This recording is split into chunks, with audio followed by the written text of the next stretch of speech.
Hey you! Me? Are you lacking critical knowledge like how to count to 10 or how to do the ABCs correctly? Tired of wondering what the heck all these hieroglyphs mean on the keyboard? In fact, what the heck even is a hieroglyph? Where did I learn a word that big before? Some of these questions can be answered with today's game, JumpStart Kindergarten, otherwise known as Jump Ahead Starting Edition if you're a tea drinker. JumpStart Kindergarten is an edutainment video game from 1994 that was initially released on MS-DOS and Windows 3 computers, developed by Fanfare Software and published by Knowledge Adventure. This is, of course, the first in a long list of JumpStart games that I'm here to cover on this channel, but we can't just hop into fourth grade. What are you, some kind of maniac? We need to start from the ground up. We need to start the lowest level possible. Now, this version of JumpStart Kindergarten that I am playing today is the initial release, not the re-release with a new coat of paint from 1997, which I played mainly as a kid. And I've actually never played the original version before, so this will be a new experience for us both. So with that being said, let's grab our crayons, cough like this, and get ready for oh shit!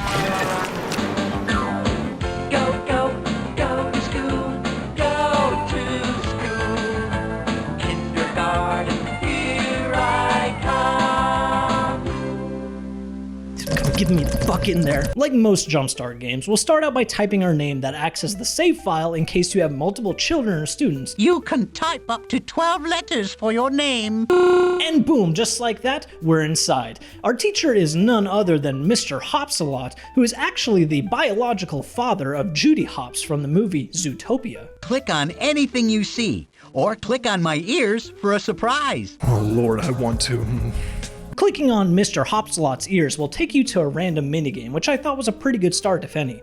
My random game is playing hide and seek with Bebop the hamster, and oh my, is his voice soothing. My name is Bebop, and I'm a real cool dude. Clicking on him will begin the game, and he'll give you a clue as to where he's hiding. In case you're wondering just what to do, listen carefully to this helpful clue. Tick-tock. I said tickety-tock. I'll hide between your cock.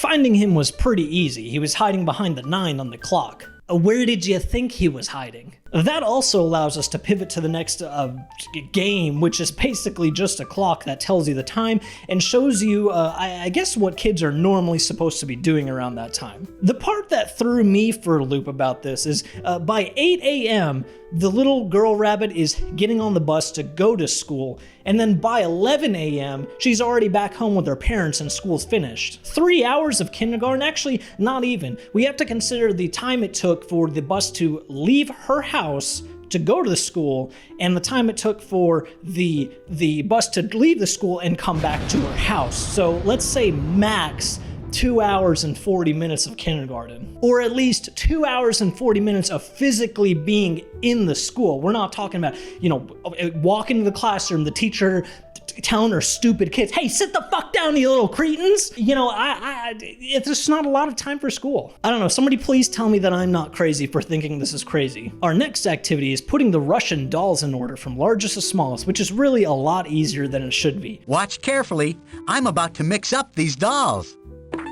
Oh wow, you mix those up so well. I'm saying this like I'm not a 26-year-old man playing a kindergarten game for kids. Doing these super easy games and thinking that they are, super easy, it kind of makes me think, whenever I have a kid, am I going to be unreasonably expectant of them? Like, am I just going to be baffled by the fact that my kid doesn't instinctively know how to do basic life skills, or doesn't instinctively know that Halo 3 is objectively the best game ever created? I don't know.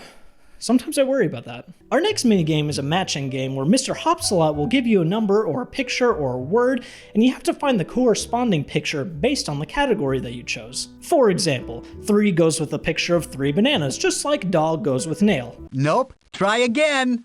Unbelievable. Everybody knows that nails go with dogs just like pickles go on pizza. Absurd. This is a pretty nifty little game, except I found out that this is the origin of a very creepy sound effect that you will instantly recognize if you've ever watched Gemini Home Entertainment. You win!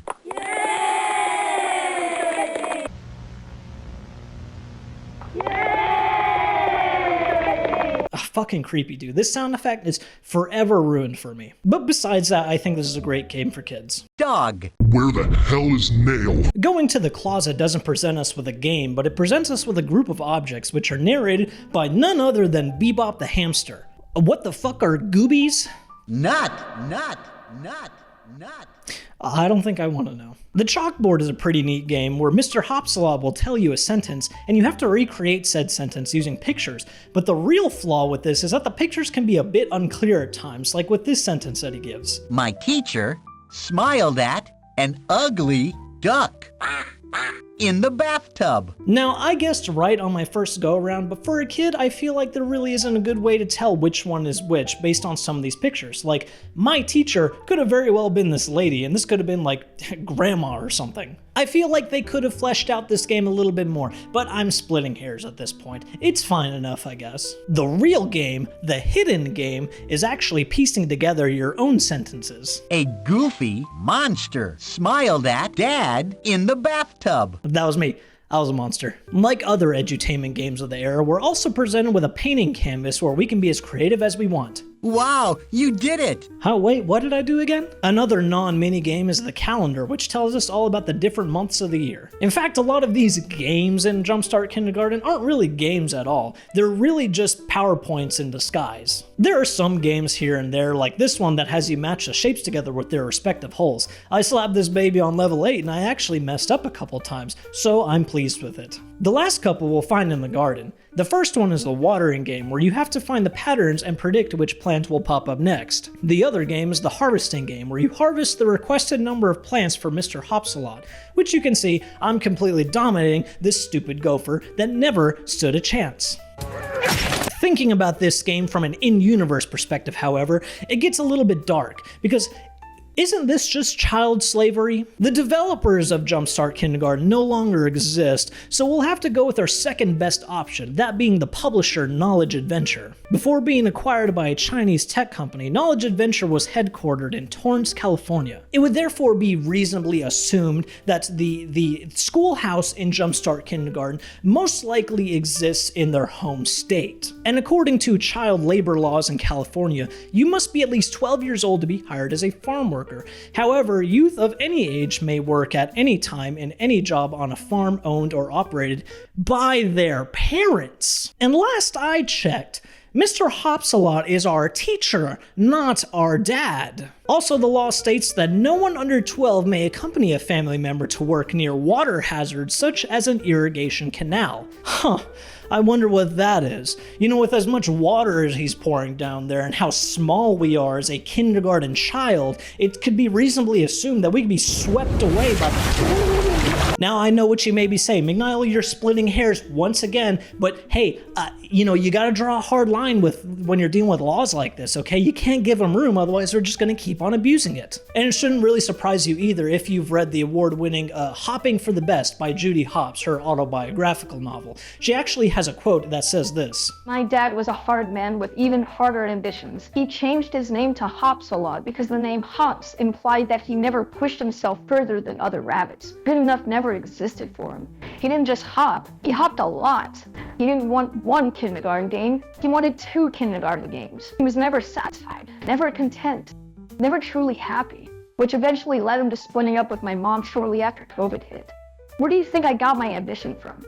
It's because Stu Hops/Hopsalot forced us to be as ruthless as he was, to do whatever it took to be better. The movie based around my life painted him as a simple, worried carrot farmer when he truly was anything but that. He was a cold man who truly didn't know the difference between the subordinate or his children. So with that being said, are we really surprised that Mr. Hopsalot would force his kindergarten kids to harvest crops for him with no pay or no consideration for their well-being? Absolutely not. And according to California's child labor laws, employers who violate California child labor laws may be found guilty of criminal penalties, including a misdemeanor punishable by a fine of not less than $1,000 and no more than $5,000 and or 6 months of imprisonment in the county jail. Employers who willfully violate the child labor laws may be subject to a fine of no more than $10,000 and or 6 months in the county jail. An individual may only be sentenced to time in jail if they have previously violated California child labor laws. And let's be real, This probably isn't the first time he's doing it. I'm in favor of execution. And that's really it for JumpStart Kindergarten. There's a couple of other games I didn't go over, but it really is more of the same. Of course, like any other edutainment game, there's plenty of stuff to click on and watch the animation play out. Ultimately, it's nowhere near as fleshed out as the future JumpStart games, obviously, but it's a great start and a good small learning tool for kids about to enter kindergarten for the first time. I really think I prefer the 1997 version over this one, however, because it just has that iconic JumpStart charm that they really nailed down in JumpStart 2nd grade. But that's a video for another time. Anyways, I think we finally passed kindergarten, thank God. That was pretty difficult. So until next time, I think I'm gonna go study up on my linear algebra and discrete mathematics. See you later.